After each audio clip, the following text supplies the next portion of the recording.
श्रीमद् भागवतम स्कंद द्वितीय अध्याय सप्तम विशिष्ट कार्यों के लिए निर्धारित अवतार। श्लोक संख्या 51 शब्दार्थ अनुवाद तात्पर्य। हिज डिवाइन ग्रेस एसी भक्ति वेदांत स्वामी प्रभुपाद के द्वारा। इदं भागवतम नाम यन्मे भगवतोदितं संग्रहोऽयं विभूतीनां त्वमेतद्विपुलीकुरु। शब्दार्थ इदं यह भागवतम भगवान का विज्ञान, नाम नामक यत जो मैं मुझको भगवता श्री भगवान से उदितम प्रकाशित संग्रह संकलन अयम उसकी विभूति नाम विभिन्न शक्तियों का त्वम तुम एतत् यह भगवत विज्ञान विपुली विस्तार कुरु करो। अनुवाद। हे नारद, पूर्ण पुरुषोत्तम भगवान ने ही मुझे श्रीमद् भागवत नाम का यह भगवान का विज्ञान संक्षिप्त रूप में बतलाया था और यह उनकी विभिन्न शक्तियों का संग्रह है। अब तुम स्वयं इस ज्ञान का विस्तार करो। तात्पर्य। भागवत का सार लगभग आधे दर्जन श्लोकों में श्री भगवान द्वारा वर्णित है, जो आगे दिया गया है। यह भगवान का विज्ञान है और भगवान का समर्थ प्रतिनिधित्व करता है। भगवान परम पूर्ण होने के कारण यह श्रीमद् भागवत भगवत विज्ञान से अभिन्न है। ब्रह्मा जी को यह ज्ञान सीधे भगवान से प्राप्त हुआ, जिसे उन्होंने नारद को सौंपा और फिर नारद ने श्री व्यासदेव से उसे विस्तार करने का आदेश दिया। अतः परमेश्वर का दिव्य ज्ञान संसारी झगड़ालू व्यक्तियों द्वारा किया गया कपोल कल्पित तर्क नहीं है, वरन यह शुद्ध शाश्वत एवं संपूर्ण ज्ञान है, जो तीनों गुणों की सीमा से परे है। इस प्रकार भागवत पुराण दिव्य वाणी के रूप में भगवान का साक्षात अवतार है। अतः मनुष्य को चाहिए कि वह इस ज्ञान को भगवान से ब्रह्मा, ब्रह्मा से नारद, नारद से व्यास, व्यास से सुखदेव गोस्वामी, सुखदेव गोस्वामी से सुत गोस्वामी की श्रृंखला में चली आ रही गुरु शिष्य परंपरा में भगवान के प्रामाणिक प्रतिनिधि से प्राप्त करे। वैदिक वृक्ष का पक्का फल अचानक ऊंची शाखा से पृथ्वी पर गिरकर टूटे बिना एक हाथ से दूसरे हाथ में होकर नीचे उतर आता है। अतः जब तक उपर्युक्त गुरु शिष्य परंपरा के प्रामाणिक प्रतिनिधि से इस भगवत विज्ञान को नहीं सुना जाता, तब तक मनुष्य के लिए भगवत विज्ञान की रूपरेखा को समझ पाना मुश्किल कार्य रहेगा। इसे उन व्यवसायी भागवत वाचकों से नहीं सुनना चाहिए जो श्रोताओं की इंद्रियों को तुष्ट करके जीविकोपार्जन करते हैं। ओम अज्ञानतिमिरान्धस्य ज्ञानञ्जन शलाकया चक्षुरुन्मीलितं येन तस्मै श्री गुरुवे नमः। नाम श्रेष्ठम मनुमपि शचिपुत्रमत्र स्वरूपम रूपम तस्याग्रजामुरुपरि माधुरीं गोष्ठवतीं राधाकुण्डं गिरिवरमहो राधिका माधवा सम्प्राप्तो यस्य प्रतितो कृपया श्रीगुरुं तं नतोऽस्मि। वन्देऽहं श्रीगुरु श्रीयुतपदकमलं श्रीगुरुन् वैष्णवांश्च श्रीरूपं साग्रजातं सहगणरघुनाथान्वितं तं सजीवं साद्वैतं सावधूतं परिजनसहितं कृष्ण चैतन्य देवं श्री कृष्ण चैतन्य प्रभु नित्यानंद श्री अद्वैत गदाधर शिवासादि गौर भक्त वृंद। हरे कृष्णा कृष्ण कृष्ण हरे हरे, हरे राम राम राम हरे हरे। हरे कृष्णा। एक और दिव्य अद्भुत ट्रांसेंडेंटल वार्तालाप हमें आज मिल रहा है। मूर्ख लोग कहते हैं कि जो ये भगवत गीता है, भागवतम है, ये सब किसी ने लिखा है, किसी ने कल्पना करके लिखा है। और वो मूर्ख लोग नहीं पढ़ते हैं। कोई व्यक्ति ऐसी कल्पना भी कर सकता है क्या? सोचिए, कभी नहीं कर सकते। और जैसे नए नए पिक्चर आते हैं, स्टोरी लिखते हैं, ये 3 घंटा खत्म, सब फिर दूसरी बार कोई जाएगा नहीं उस पिक्चर देखने के लिए। हैं तो वो एक सामान्य व्यक्ति अगर ऐसा लिखता है, करता है, तो कितना भी अच्छा क्यों ना हो स्टोरी, किसी को दूसरी बार, तीसरी बार या 10 बार, 50 बार कोई नहीं जाएगा। वो फिर उसको छोड़ो भाई, उसको नहीं जाए, वो सब किया है। लेकिन ये श्रीमद् भागवतम आप कितनी भी बार पढ़ो, भगवत गीता कितनी बार पढ़ो, हालांकि इसको बार बार पढ़ने से और इसमें ज्यादा रस मिलेगा। पहली बार जब भागवतम पढ़ते हैं, हाँ ठीक है, अच्छा है, दूसरी बार ओ भागवतम ऐसा है, तीसरी बार जितनी बार पढ़ेगा, ओहो ये भागवतम है, बाप रे मैं क्या कितनी अद्भुत चीजें पढ़ रहा हूं। ये ऐसा क्यों? क्योंकि ये ट्रांसेंडेंटल बुक है, ये ट्रांसेंडेंटल मैसेज है, दिव्य मैसेज है, इसीलिए हमको बार बार पढ़ने से उसमें ज्यादा खजाना मिलता है। मोती समुद्र के अंदर डीप जाने से मिलेगा, ऊपर से तैरने से नहीं मिलेगा। तो हम पहली बार भागवतम ऊपर से तैरना है, फिर जैसे जैसे जैसे हम इसमें तैरते रहेंगे भागवतम में, तो हमको अमृतमय मोती खजाना मिलेगा। और पहली बार में भी खजाना मिलेगा। ये इतना दिव्य है। क्यों ऐसा? क्योंकि यहां भगवान प्रभुपाद कहते हैं इदम भागवतम नाम, ये भागवतम नाम का जो एक ग्रंथ है में, वो क्या है? यन्मे भगवतोदितम, ये भगवान द्वारा बोला गया, प्रकाशित किया गया है। कोई ऐसा, इसका राइटर ही भगवान है, भगवतोदितम, इसका उदय, इसका प्रकाशन भगवान के द्वारा किया गया है। अभी और क्या बात करें?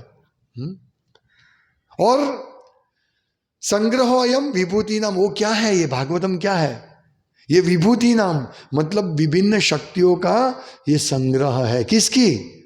तो त्वम एतद विपुली कुरु, तो ये विभिन्न शक्ति उनकी, भगवान की विभिन्न शक्तियों का संग्रह है। और क्या करो तुम एतद विपुली कुरु, तुम इसका विस्तार करो। विपुल यानी विस्तार, किसका? इस तुम एतद, इस भगवत विज्ञान का तुम विस्तार करो। देखो, ये सबसे पहले गुरु, इस भौतिक जगत के पहले जीव गुरु, सबसे पहले आदि गुरु भगवान कृष्ण है। तो उन्होंने, भगवान कृष्ण ने ब्रह्मा जी को बताया। ये 4 श्लोक आगे आएगा, 4 श्लोक में भागवतम बता दिया। और फिर उन्होंने ये ज्ञान दिया। देखो, हम ये पढ़ रहे हैं, उसमें क्या ब्रह्मा जी कहते हैं? भगवान को जानना पॉसिबल नहीं है। फिर शर्त बताई कि भगवान को जान सकते हैं शरणागत होने से। और अभी बोलते कि ये भागवतम ही भगवान को समझने का पूरा भगवत विज्ञान क्या है? एतद, इस भगवत विज्ञान, ये भगवान विज्ञान है जो भगवान के द्वारा कहा गया है। और क्या चाहिए हमको? सारी दुनिया ज्ञान के पीछे दौड़ती, यहां तो भगवान ज्ञान देने आ गए। और विपुली गुरु, तुम इसको विस्तार करो ताकि एक एक बद्ध जीव तक ये ज्ञान पहुंचे। अभी सोचो कितना महत्वपूर्ण है ये ज्ञान, भगवत विज्ञान। एक तो दिव्य है, ट्रांसेंडेंटल है, क्योंकि भगवान के द्वारा कहा गया है। ऐसा ज्ञान किसको मिलेगा? जैसे वो कथा आती है ना, जब नारद मुनि मोची के पास जाते हैं तो मोची पूछता है कि भगवान का समाचार जरा जान के लाना, क्या कर रहे थे भगवान। तो सब चाहते कि भगवान क्या करते हैं, भगवान कैसे है, भगवान का ज्ञान क्या है, वो सब इच्छा करते हैं। लेकिन उनका दुर्भाग्य है कि उनके पास भागवतम नहीं है। और भागवतम है किसी के पास, वो दूसरे प्रकाशन का भागवतम है, जिससे कुछ पता नहीं चलता है।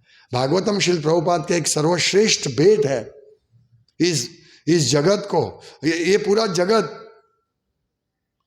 ये जो समय है 10,000 साल तक का ये समय, ये सब हम श्रील प्रभुपाद के ऋणी रहेगा, क्योंकि उन्होंने हमको ये भगवत विज्ञान दिया है। हम कहाँ से ज्ञान प्राप्त करते हैं? 1200 लोगों ने भगवत गीता लिखी, कितने लोगों ने भागवतम लिखी, किसी ने टीका नहीं लिखा, इतना विस्तृत टीका नहीं लिख पाए। सबसे पहले इसमें क्या कहा है कि ये जो भगवत विज्ञान है वो गुरु शिष्य परंपरा द्वारा आना चाहिए। नारद जी भगवान के शुद्ध भक्त हैं, फिर भी उनको ब्रह्मा जी ने एक ज्ञान दिया। व्यासदेव भगवान के अवतार है, फिर भी उन्होंने नारद जी से ज्ञान प्राप्त किया। और इस प्रकार व्यास देव ने एक ज्ञान मध्वाचार्य को दिया और इस प्रकार परंपरा से नीचे ज्ञान आया। और व्यास देव ने सुखदेव गोस्वामी को भी एक ज्ञान दिया, सुखदेव गोस्वामी ने सुत गोस्वामी को ज्ञान दिया, सुत गोस्वामी ने परीक्षित महाराज को ज्ञान दिया। तो इस प्रकार परंपरा में आने वाला ज्ञान चाहिए हमको। भागवतम है, एक व्यक्ति भागवत कथा करते थे, उन्होंने 2 भागवतम के ग्रंथ में वो कथा की है, लेकिन उससे कोई भक्त नहीं बनेगा। हाँ? क्योंकि परंपरा नहीं है। यहाँ परंपरा, आज हजारों भक्त बन रहे। हम जैसे पंगुम लंघयते गिरि मुकम करोति वाचालम, मुझे कुछ ज्ञान नहीं था। हाँ? खाना पीना सोना मैथुन करना, आहार निद्रा भाई मैथुन का ज्ञान था, ये अच्छा है वो बुरा है, बस इतना ज्ञान था। लेकिन मुकम करोति वाचालम, मूंगा व्यक्ति बोल सकता है, हम सब मूंगे थे।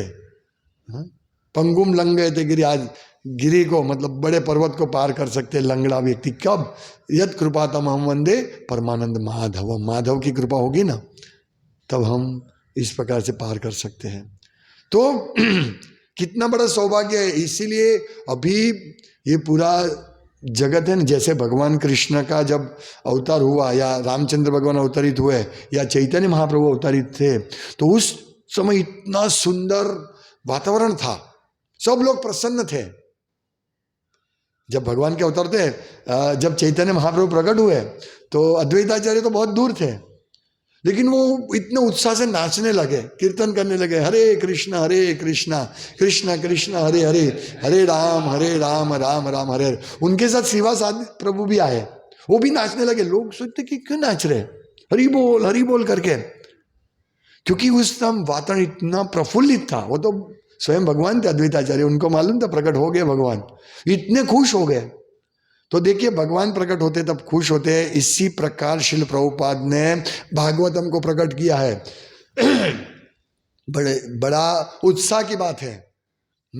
भागवतम का ये किया है प्रभुपाद ने, इसीलिए साक्षात भगवान है भागवतम, साक्षात भगवान है, भगवान की वाणी। नाम रूप गुण लीला कुछ अंतर नहीं है भगवान और भगवान की वाणी में। ये वाणी साक्षात भागवतम है, हमें सर पर रखना चाहिए, इसकी आज्ञा को हमें पालन करना चाहिए, इसको प्रतिदिन नित्यम भागवत सेवया। शर्त है, बहुत सारी शर्त है। सबसे पहले गुरु शिष्य परंपरा से होना चाहिए। प्रभुपाद गुरु शिष्य परंपरा के एक प्रामाणिक प्रतिनिधि है। कितना मेहनत किया प्रभुपाद ने, आप सोचो, कौन करता है इतना कार्य, एक एक श्लोक पर टीका लिखना। हम लोग कम से कम 3-4 साल से पढ़ रहे, तब दूसरे स्कंद में आए। प्रभुपाद ने ऐसी टीका लिखी कि ये कलयुग के बद्ध जीव आसानी से इसको समझ सके। प्रभुपाद ने कहा एक जगह कि मैं भागवतम तुरंत लिख सकता हूँ, मतलब इसका तात्पर्य दे सकता हूँ, लेकिन मुझे ये कलयुग के बद्ध जीवों को ध्यान में रख के रखना पड़ता है, तभी तो हमको समझ में आ रही है। भक्ति सिद्धांत सरस्वती गोस्वामी महाराज का यदि हम कोई टीका पढ़ेंगे तो हम कुछ समझ नहीं पाएंगे, क्योंकि वो इतना उच्च लेवल पर है। और वही उच्च विज्ञान को, भगवत विज्ञान को श्रील प्रभुपाद ने हमको समझ में ऐसी भाषा में लिख के हमको दिया है। और क्या चाहिए आपको, बोलते भागवतम पढ़ते हो? नहीं। कौन सा स्कंद पढ़ते? नहीं, टाइम नहीं है अभी। हमारे ये दुर्भाग्य है ना। देखिए सबसे पहले तो भागवतम मिलता ही नहीं है, मिलता है तो इधर उधर का मिलता है, जिसमें कोई परंपरा का पालन नहीं है, कोई भगवत विज्ञान ठीक तरह से समझाया। वो स्टोरी होती है, भगवान की लीलाओं की स्टोरी होती है, जिसमें कोई पोटेंशियल शक्ति नहीं है। ये आचार्यों की शक्ति है, गुरु शिष्य परंपरा की शक्ति प्रभुपाद के भागवतम में है, बाकी कहीं पे शक्ति नहीं है। इसीलिए हम लोगों को पहले तो भागवतम मिलता नहीं है। उससे पहले अगर भागवतम मिलता है तो कथा में हम सुनते हैं। जो प्रोफेशनल लोग, जिसका कोई गुरु होता नहीं है, अपने आप गुरु बन जाता है और जो मन में भावे वो बोलता है, जैसे बोलना चाहिए वो बोलता है। हाँ, ये भागवतम नहीं तो कौन? ऐसे लोग भागवत से दूर जाएंगे, भगवान से दूर जाएंगे। भागवतम में स्पष्ट सिद्धांत है, वो नहीं बता पाएंगे। वो पैसा, उसको पैसा मिलता है, 7 दिन कथा करो और 7 लाख लो, बस। उसका ध्येय नहीं है कि लोगों तक ये पहुंचे। हमारा भक्त, इससे हमारा एक छोटा भक्त जो ज़्यादा ये नहीं है, वो भागवत दूसरे को देता है, वो कथाकार से करोड़ों गुना बड़ा है। जो भागवतम लोगों तक पहुंचाते हैं, भागवतम का बॉक्स लेके जाता है, हाँ, ये है। तो भागवतम मिलता नहीं है, पहले भागवतम क्या वही समझ में नहीं आता है। हाँ, ये भगवत विज्ञान का। जब भगवान ने ब्रह्मा जी को कहा, ब्रह्मा जी ने नारद जी को कहा, नारद जी ने व्यासदेव को समझाया कि आप विस्तार करो, और व्यासदेव से मध्वाचार्य और हमारी गुरु ब्रह्म माधवा गौड़ीय परंपरा तक हम तक पहुंचा है। कितना बड़ा सौभाग्य, इससे बड़ा सौभाग्य क्या चाहिए? आशीर्वाद दो, आशीर्वाद दो, आशीर्वाद दे, ये आशीर्वाद है। हाँ, लोग मांगते हैं प्रभु आशीर्वाद दो, भागवतम पढ़ो। भागवतम पढ़ने का टाइम नहीं है, आशीर्वाद मांगने चले आए। भागवतम पढ़ो, पूरा आशीर्वाद से भरा हुआ है, पूरा आशीर्वाद से भरा हुआ। कितना एक भक्त ने मुझे कल पूछा, कल नहीं परसों, बोला आप इतने साल से भक्ति करे तो आपको कुछ रियलाइजेशन हुआ होगा ना? बोले यस, क्यों नहीं होगा रियलाइजेशन? हाँ, उन्होंने सोचा कि शायद भगवान को फेस टू फेस देखा होगा। वो लोग ऐसे ही सोचते कि भगवान को देखा वही रियलाइजेशन है। अरे हम लोग भागवतम क्या है, भागवतम रोज सुनते हैं, यही तो रियलाइजेशन है कि मुझे इतना बड़ा मेरा सौभाग्य है। मैं क्या था, एक क्षुद्र व्यक्ति था, हाँ, वहां से भागवतम सुनने का मुझे मौका मिल रहा है। इससे बड़ा रियलाइजेशन को भगवान ने ब्रह्मा जी को कहा, ब्रह्मा जी ने नारद जी को कहा, वही ज्ञान मेरे कान तक पहुंच रहा है, मेरे मुंह से वो निकल रहा है वो ज्ञान। क्या चाहिए मुझे? इससे बड़ा रियलाइजेशन क्या हो सकता है? मैंने बताया उनको कि एक वीडियो आया था, एक व्यक्ति गांव में, बहुत गांव था, उसमें श्रील प्रभुपाद का भागवतम का सेट और चैतन्य चरितामृत उसके ऊपर रख के पानी में चल के दूसरे छेड़े पर पहुंचा रहा है भागवतम का सेट, और एकदम गांव जैसा था। तो मैंने उसको बताया, मेरी आंखों में से आंसू निकल गए। देखो ये भागवतम सेट कहाँ कहाँ जा रहा है। हाँ, ये भगवान की कृपा, श्रील प्रभुपाद ने इतना हम पर कृपा की, और वो कृपा को बुक वितरक उसको पहुंचा रहे गांव गांव तक। मैं सच में बहुत, ये मैंने उनको बताया कि ये मेरा रियलाइजेशन है। ये वर्णन नहीं कर सकते हम कि एक व्यक्ति गांव में पहुंचा रहे भागवतम। तो हम कितने भाग्यशाली कि हम हर रोज जाके लोगों को प्रार्थना करते आप भागवतम लीजिए। भगवान कितने खुश होंगे इस प्रकार से भागवतम का वितरण करने से, भागवतम पढ़ने से भगवान बहुत खुश होंगे। तभी तो नष्ट प्रायेषु अभद्रेषु, नष्ट होगा अभद्रेषु, हमारा जो भी अकल्याणकारी है सब नष्ट होता है। हमें कितना भी, मैंने उनको बताया मैं बहुत फाइनेंशियल क्राइसिस में था, लेकिन मैं भागवतम रोज पढ़ता। मैंने कभी भी भगवान से ये प्रार्थना नहीं की कि मेरे दुख दूर करो भगवान। ये मेरा रियलाइजेशन है कि मैंने प्रार्थना नहीं की भगवान को, हाँ, कि मेरा दुख दूर करो। ये मैंने उनको बताया, ये हमारा रियलाइजेशन है कि कोई भागवतम जा रहा है, हमारी आंखों में से आंसू निकल रहा है। वाह, कोई एक जीव धन्य हो गया, गांव धन्य हो गया, भागवतम उधर जाता है, चैतन्य चरितामृत। बोलो और क्या चाहिए हमको रियलाइजेशन में? भगवान प्रसन्न है हमसे। रोज पढ़ो, एक श्लोक कम से कम पढ़ो। ऐसा ये बनावटगिरी मत करो कि मेरे पास भागवतम है, पढ़ो, फिर भगवत गीता पढ़ो और इसको वितरण करो।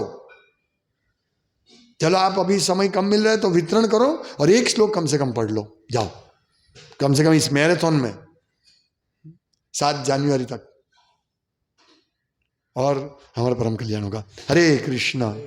श्रीमद् भागवतम की जय, शिला प्रभुपाद की जय। वाञ्छाकल्पतरुभ्यश्च कृपा सिन्धुभ्यैव च पतितां पावनेभ्यो वैष्णवेभ्यो नमो नमः।